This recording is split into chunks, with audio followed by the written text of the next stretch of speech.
Hi everyone, welcome to this p5.js tutorial. Today we're going to look at how to define a digital object which has some properties. In fact, we're going to look at how to create a collection of digital objects, each object having the same 5 properties. Okay, so let's get started.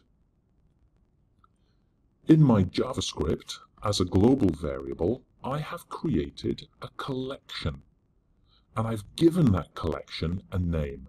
In fact, let's just be really precise here. This is a variable, but the type of variable this time is a collection. Okay, and at the moment, the collection is empty. In my setup function, I'm going to call a function which will push objects into my collection. We're going to fill the collection, let's say with 5 objects. So let's have a look at the definition of my createBalls function. At the moment, I've written some code which will create 1 digital object. And what I want to do is push.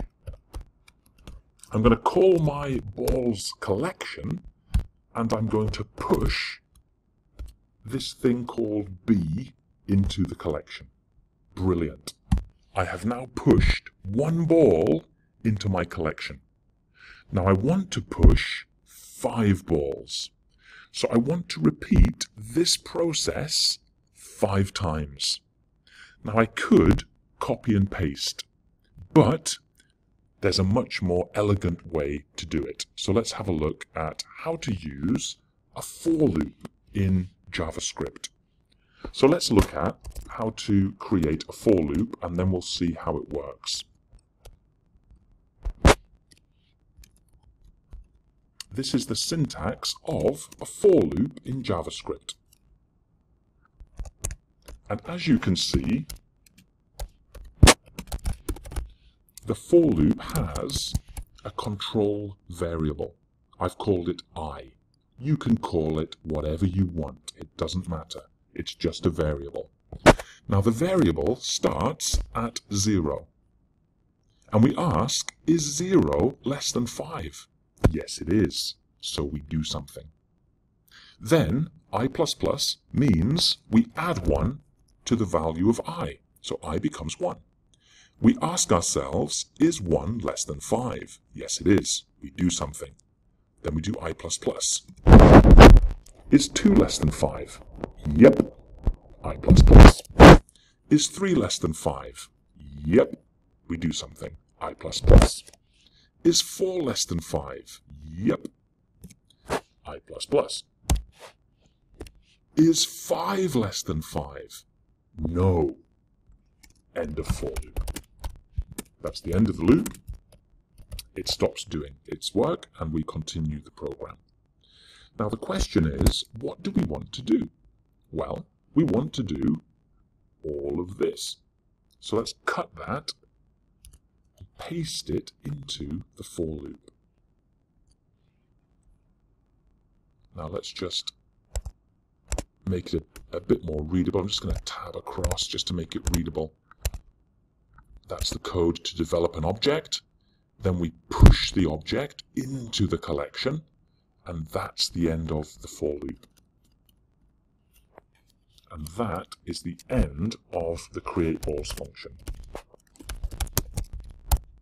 Okay. Brilliant. Wow. So we've just pushed 5 balls into a collection of balls. Brilliant. We finished that.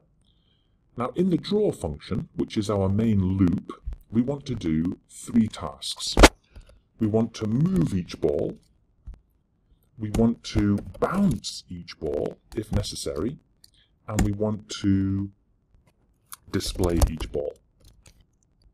Now when I say each ball, what I mean is we need to process the 5 balls. So we need to do these things 5 times. Let's use a for loop. let's see if we can remember the syntax. That's the syntax. Now inside the for loop, we're going to do something.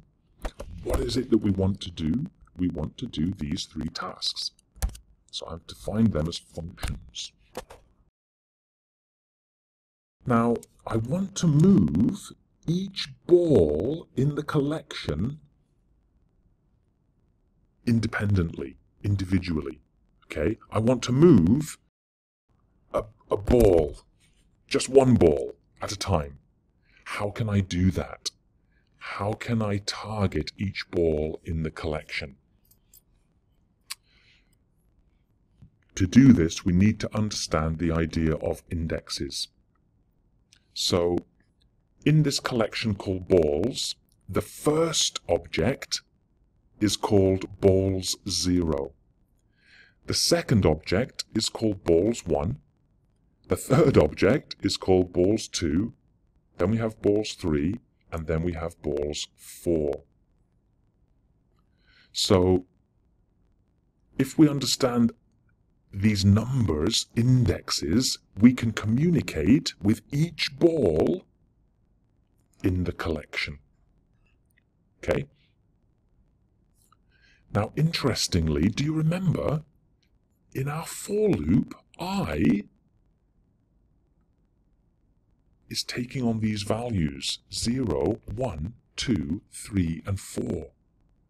They are the same numbers as the indexes in the collection. How very useful. So when we want to move a ball, we call the collection and we say, hey collection, send me one ball. And that will depend on the current value of I. When I is 0, we get the first ball in the collection. I++, I becomes 1, we get the second ball. I++, we get the third ball. Wow, this is extremely useful. So let's just copy and paste that. So this loop processes each ball in the collection at a time. Okay, that's what this for loop is doing in the draw function. Now the move function processes one ball at a time.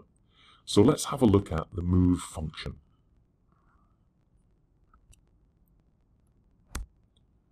Now, this move function processes a digital object. When we call it, when we call the move function, we say, hey, move function, wake up. We're sending you a ball. The move function wakes up and it sees the ball coming, but it doesn't know its name. So it says, okay, I'm going to grab you. I know you're a ball. I'm going to call you something. It's going to call it, it doesn't matter. I'm going to call it one ball. Let's just call it ball. Let's keep it simple.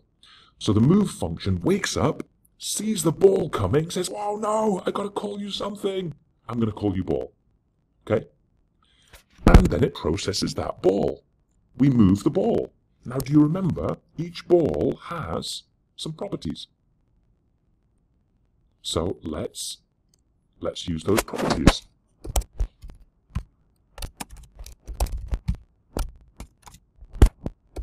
Now, hopefully you're familiar with x and x direction.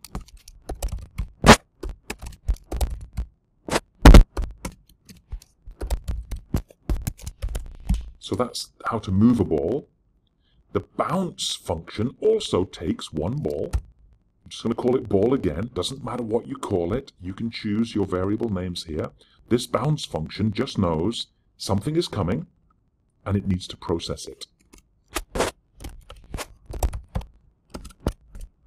If ball.x is less than 0 or ball.x is greater than the width of the canvas, I think it's 600, we're going to change the x direction.